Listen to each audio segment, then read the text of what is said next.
창세기 이야기 일부 세상은 어떻게 시작되었을까? 지금 여러분 앞에 아무것도 없는 커다란 무대가 있다고 상상해 보세요. 빛도 없고 소리도 없고 색깔도 없습니다. 그냥 텅 빈 공간이에요. 그런데 여기서 가장 놀라운 한마디가 들립니다. 빛이 있으라.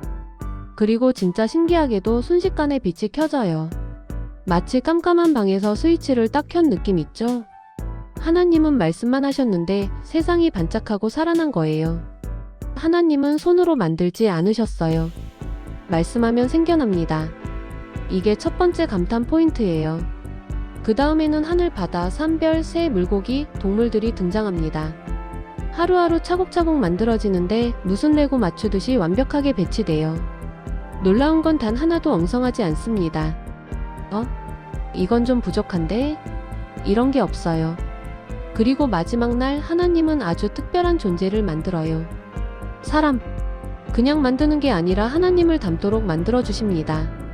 왜 사람을 맨 마지막에 만들었을까요? 이유가 있어요. 사람이 살아가기에 필요한 모든 환경을 완벽히 준비해 두셨기 때문이에요. 집 짓고 가구 넣고 음식 채워놓고 에어컨도 켜두고 그 다음에 어서와 라고 초대하는 그런 느낌입니다. 그리고 하나님은 아담과 하와를 에덴 동산에 살게 하십니다. 꽃, 나무, 과일, 동물, 강, 새, 온갖 아름다운 것들이 가득한 천국 같은 정원이에요. 따로 일할 필요도 없고 걱정도 없고 어떤 것도 부족하지 않습니다. 창세기의 시작은 무섭거나 어려운 주제가 아니라 하나님이 세상을 너무 아름답게 만들었다는 이야기예요. 창세기 이야기 2부 완벽한 동산에 숨겨진 위험. 자, 이제 분위기 조금 바꿔볼까요? 아담과 하와는 에덴 동산에서 정말 행복하게 살고 있었어요. 먹을 것도 많고 걱정도 없고 하나님과 함께 걸으며 이야기할 수도 있었죠. 진짜 말 그대로 완벽한 삶입니다. 그런데 하나님이 한 가지 규칙을 주셨어요. 동산의 모든 열매는 마음껏 먹어도 돼. 하지만 선악을 알게 하는 나무 열매는 먹지 말아라. 이 규칙은 벌 주려고 만든 게 아니라 자유의 의미를 보여주는 장치예요. 하나님을 믿고 따를지 아니면 자기 선택을 따를지 사람이 직접 선택할 수 있게 한 거죠. 그런데 반전이 나옵니다. 뱀이 하와에게 슬그머니 다가와 말합니다. 그 열매 먹어도 괜찮아. 절대 안 죽어. 오히려 더 똑똑해질 거야. 이 말이 진짜 위험합니다. 왜냐하면 하와가 하나님보다 뱀의 말을 더 믿기 시작했기 때문이죠. 하와가 열매를 따서 먹고 아담도 같이 먹었습니다. 그리고 그 순간 마음속이 이상해졌어요. 부끄럽고 두렵고 서로를 피하고 싶어졌죠. 죄란 나쁜 행동 이전에 하나님과 멀어지는 마음 상태예요. 그래서 아담과 하와는 하나님이 오실 때 숨었어요. 예전엔 즐겁게 걸어가서 반갑게 이야기했는데 이제는 무서워서 피한 겁니다. 하나님은 그 모습을 보고 마음이 아프셨어요. 그래서 아담과 하와는 에덴 동산을 떠나야 했습니다. 쫓겨난 게 끝이 아니라는 거예요. 하나님은 여전히 그들을 돌보고 옷도 만들어주시고 세상으로 나가도 함께하겠다고 약속하십니다. 창세기 이야기 3부 노아의 방주, 세상을 다시 비우다. 자, 이제 시간이 훅 지나갑니다. 아담과 하와가 에덴을 떠난 뒤 사람들이 점점 많아졌어요. 도시는 생기고 가족도 늘어나고 세상은 시끌벅적해졌죠. 사람들이 하나님을 잊기 시작합니다. 욕하고 싸우고 속이고 강한 사람은 약한 사람을 괴롭히고 세상 분위기는 거친 놀이터 같았어요. 하나님이 화를 내셨다기보다 이대로 두면 모두 서로를 망치겠구나 라고 깊이 슬퍼하신 거예요. 하지만 반전이 하나 등장합니다. 바로 노아라는 사람이에요. 노아는 사람들이 뭐라 하든 조용히 하나님을 믿고 바르게 살았어요. 그래서 하나님이 노아에게 말씀하십니다. 노아야, 큰 배를 지어라. 홍수가 올 거다. 너와 가족은 방주에 들어가라. 방주는 심판이면서 동시에 구원 도구예요. 나쁜 사람 벌 주겠다 보다 믿음을 가진 사람은 안전하게 보호하겠다가 더 핵심이죠. 노아는 망치 들고 톱질하며 나무를 이어붙이고 거대한 방주를 만듭니다. 동네 사람들은 뭐라고 했을까요? 야, 미친 거 아니냐? 비 한 방울도 안 오는데 배는 왜 지어? 하지만 노아는 한마디도 변명하지 않아요. 믿음은 때로는 설명보다 행동으로 보입니다. 드디어 날이 왔습니다. 하늘이 어두워지고 빗물이 쏟아지고 강이 넘치고 도시가 잠기고 세상 전체가 하나의 큰 바다가 되어버립니다. 그러나 방주 안은 안전했어요. 노아, 그의 가족, 그리고 동물들은 평안하게 지내죠. 그리고 홍수가 끝난 뒤 하나님은 무지개를 보여주십니다. 나는 다시는 온 세상을 물로 멸하지 않겠다. 무지개는 단순한 예쁜 장식이 아니라 하나님의 약속 사인입니다. 창세기 이야기 사부 사람이 하늘까지 가고 싶다고? 홍수가 끝나고 세상은 새로 시작됩니다. 사람들은 다시 많아지고 도시도 생기고 농사도 잘 되고 분위기가 꽤 안정됐어요. 그런데 여기서 또 문제가 나옵니다. 사람들이 모여서 말합니다. 좋아, 우리 커다란 탑을 세우자. 꼭대기가 하늘까지 닿게 만들어보자. 우리가 최고라는 걸 보여주자. 이 탑은 그냥 건축 프로젝트가 아니에요. 하나님 없이도 우리는 최고가 될 수 있어. 이게 진짜 의도였죠. 마치 어린아이가 부모에게 말하는 것과 같아요. 난 이제 너 필요 없어. 혼자 다 할 수 있어. 이게 왜 위험하냐면 사람이 문제를 일으키는 건 욕하거나 훔쳐서가 아니라 하나님보다 자기 힘을 더 믿기 시작할 때입니다. 그래서 도시 사람들은 하나의 언어를 쓰며 거대한 프로젝트를 시작했습니다. 돌을 깎고 벽돌을 쌓고 탑은 점점 높아졌어요. 하나님은 사람들의 탑을 무너뜨리지 않으십니다. 그 대신 아주 독특한 방법으로 개입하세요. 언어를 섞어버리자. 갑자기 어가 말하면 비가 못 알아듣고 비가 말하면 시가 헷갈리고 현장은 순식간에 대형 카오스가 됩니다. 야, 네가 그 벽돌 가져오라니까. 아니, 뭐라는 거야? 양배추를 가져오라고? 이런 느낌입니다. 일이 안 되니까 사람들은 자연스럽게 흩어지기 시작합니다. 도시는 멈추고 탑은 더 이상 완성되지 못했어요. 여기서 핵심 메시지. 하나님은 사람의 꿈을 막고 싶어서가 아니라 사람이 하나님 없이 스스로 왕이 되려는 태도를 막으신 것. 그리고 언어가 서로 달라진 이유가 바로 여기서 시작됩니다. 오늘의 교훈. 큰 실수는 실패가 아니라 하나님 없이 성공하려는 마음이라는 것. 창세기 이야기 5부 하나님이 한 사람을 선택하다.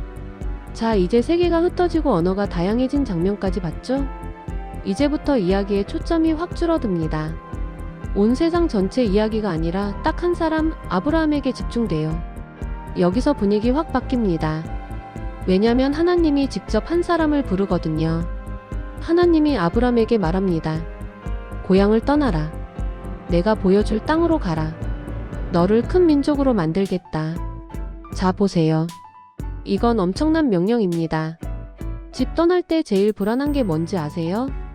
어디로 가야 하는지 모를 때예요. 그런데 하나님은 목적지를 먼저 안 알려줍니다. 떠나라가 먼저고 보여주겠다가 나중이에요.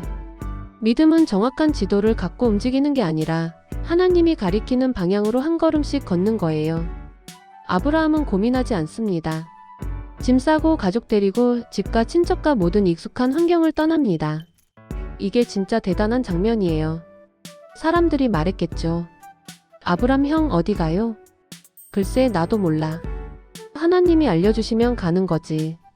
약간 모험가 같죠? 그런데 핵심은 모험이 아니라 믿음의 순종이에요. 그리고 하나님은 아브라함에게 반복해서 약속합니다. 하늘의 별처럼 많은 자손을 줄 것이다. 너로 인해 많은 사람이 복을 받을 것이다. 여기서 중요한 메시지. 하나님은 그냥 잘 살아라라고 말한 게 아니라 아브라함을 통해 인류 전체의 복을 준비하신 것이에요. 이건 단순한 가족 이야기 아니라 세상을 새로 회복하는 계획이 시작된 순간입니다. 창세기 이야기 6부 약속은 기다림으로 완성된다. 아브라함이 떠난 뒤 시간이 꽤 흘렀어요. 하나님은 계속 약속하셨죠. 너에게 자녀를 줄 것이다. 큰 민족의 시작이 될 것이다. 그런데 문제는 나이가 너무 많다는 것. 아브라함은 이미 늙었고 아내 사라 역시 임신할 나이가 한참 지났어요. 그래서 사람들은 속으로 이런 생각을 합니다. 정말 될까? 지금은 너무 늦은 거 아닌가? 여기서 중요한 장면 나옵니다. 사라는 오랜 기다림 속에서 마음이 흔들려요. 그리고 이런 제안을 합니다. 여종 하가를 통해 아이를 낳는 게 어떨까?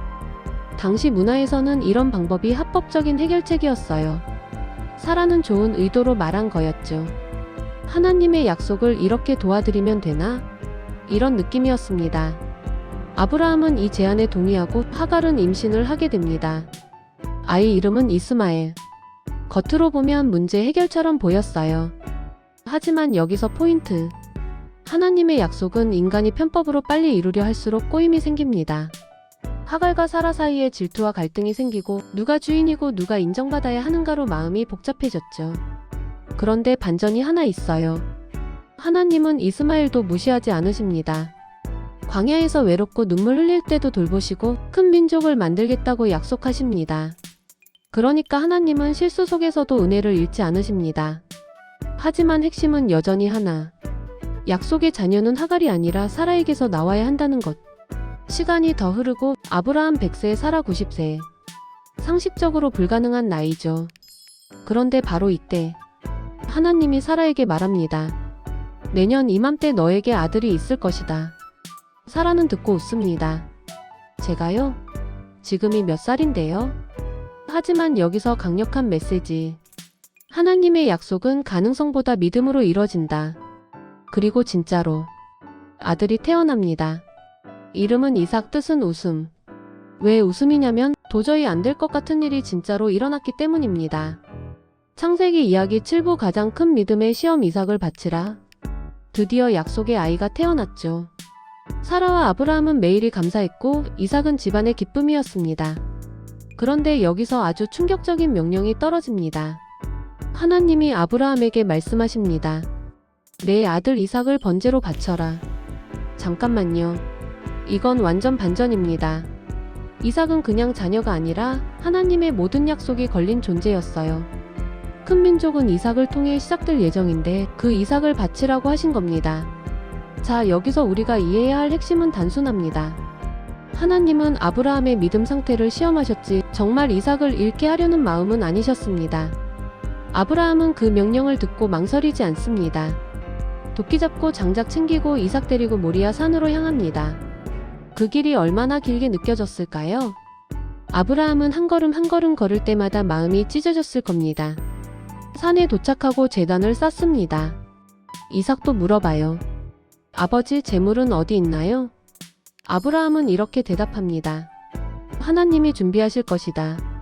이 말이 바로 믿음의 클라이맥스입니다. 상황은 절망적이지만 끝까지 하나님이 해결하실 것을 믿는 태도죠. 아브라함이 마지막 순간 칼을 들자 하나님이 소리칩니다. 멈춰라. 내가 나를 믿는다는 걸 알았다. 그리고 눈을 돌리니 덤불에 순양이 걸려 있습니다. 그 순양이 대신 제물로 드려집니다. 여기서 핵심 메시지. 믿음은 결과를 아는 게 아니라 결과를 하나님께 맡기는 것. 그리고 하나님은 다시 약속을 확정합니다. 내 자손은 하늘의 별처럼 많아질 것이다. 이 장면은 창세기 전체에서 가장 강력한 믿음의 순간이에요. 창세기 이야기 8부 이삭과 리브가 하나님이 인도한 결혼 스토리. 이삭은 이제 자라서 청년이 되었습니다. 아브라함은 나이가 많아졌고 한 가지 중요한 일을 정해야 했어요. 바로 이삭의 결혼 문제입니다.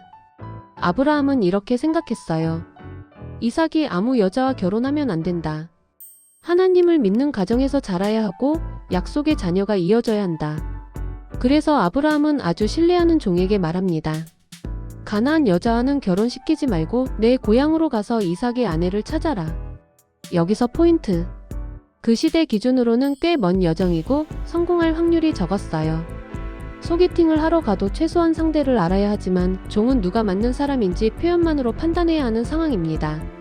종은 여행을 떠나고 오랜 길을 지나 우물가에 도착합니다. 낙타들을 쉬게 하고 이렇게 기도해요. 하나님, 오늘 만나는 여자가 진짜 이삭의 아내라면 제가 물을 달라고 할 때 기꺼이 물을 주고 심지어 낙타에게까지 물을 줄 정도로 친절한 사람이라면 그것이 사인이라는 걸 알게 해주세요. 여기서 핵심 포인트. 종은 외모나 환경보다 성품을 기준으로 찾고 싶었던 것이에요. 친절, 배려, 책임감, 이게 진짜 결혼의 중요한 요소라는 걸 아는 거죠. 그리고 바로 그 순간 리브가가 등장합니다. 리브가는 종에게 물을 줄 뿐 아니라 낙타들에게까지 물을 길어줍니다. 여러분, 낙타 한 마리가 물을 얼마나 마시는지 아세요? 엄청 마십니다. 그럼에도 리브가는 불평 없이 계속 물을 퍼올려요. 종은 속으로 감탄합니다. 이 사람이다. 이 사람이 하나님의 응답이다. 이 장면은 진짜 영화처럼 흥미진진해요. 기도, 만남, 친절함, 확인, 감사. 모든 게 자연스럽게 연결됩니다. 종은 리브가의 가족에게 사정을 설명하고 리브가는 이렇게 대답합니다. 저도 따라가겠습니다. 리브가는 낯선 땅으로 가면서도 두려워하지 않습니다. 왜냐하면 하나님이 인도하신다는 느낌이 있었기 때문이에요. 마지막 장면이 아름답습니다. 이삭은 들판에서 명상하고 있었는데 멀리 여행 기차처럼 낙타 행렬이 다가옵니다. 리브가도 이삭을 보고 부끄럽게 베일을 덮죠. 둘은 만나고 결혼하고 서로를 위로하며 살아갑니다. 특히 이삭은 어머니 사라를 잃은 슬픔 속에서 리브가를 통해 큰 위로를 받았어요. 창세기 이야기 9부에서와 야곱 형제의 운명이 갈리다. 이삭과 리브가에게 드디어 아기가 생깁니다. 그런데 한 명이 아니라 쌍둥이. 첫째는 몸이 붉고 털이 많아서 이름을 에서라고 합니다. 둘째는 형이 발뒤꿈치를 잡고 나와서 야곱이라고 불립니다.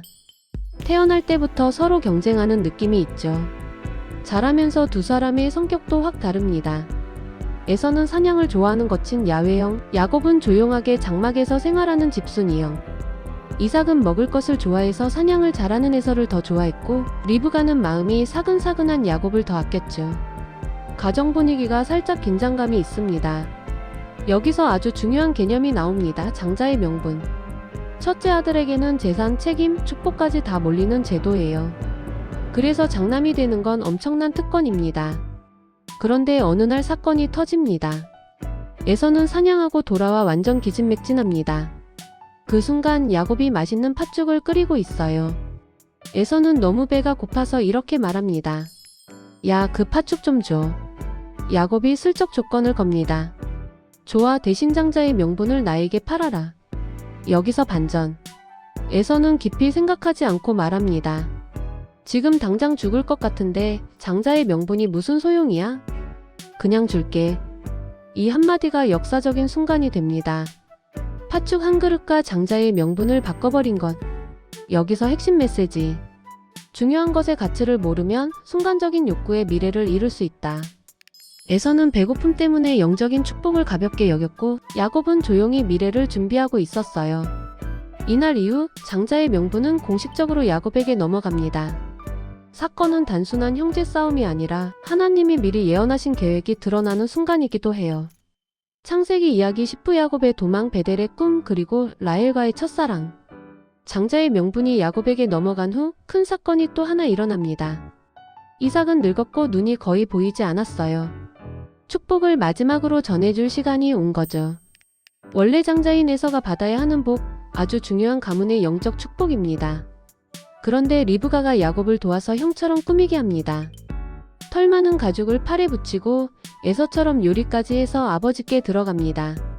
이삭은 촉감을 만지고 이렇게 말하죠. 목소리는 야곱 같은데 손은 에서 같구나. 결국 이삭은 야곱에게 축복을 줍니다. 여기서 포인트. 야곱은 하나님의 계획 안에 있었지만 행동 방식이 완벽하진 않았어요. 믿음의 계획도 인간의 꼼수와 긴장 속에서 진행될 수 있습니다. 하지만 결과는 변하지 않습니다.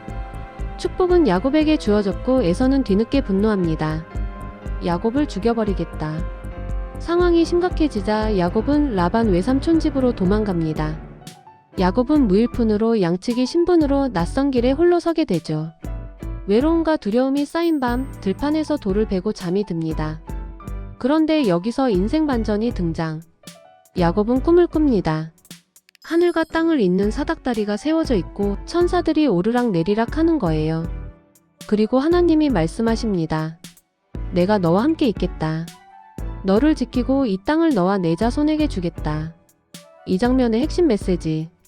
야곱이 도망 중이어도 실패한 것처럼 보여도 하나님은 버리지 않으신다. 하나님은 약속을 사람의 실수보다 더 크게 잡고 있습니다. 야곱은 잠에서 깨어 감격하며 말합니다. 여기가 하나님의 집이다. 나는 절대 혼자가 아니다. 그곳은 훗날 베델이라는 중요한 장소가 됩니다. 이제 이야기는 다시 밝아집니다. 야곱은 드디어 라반의 집에 도착합니다.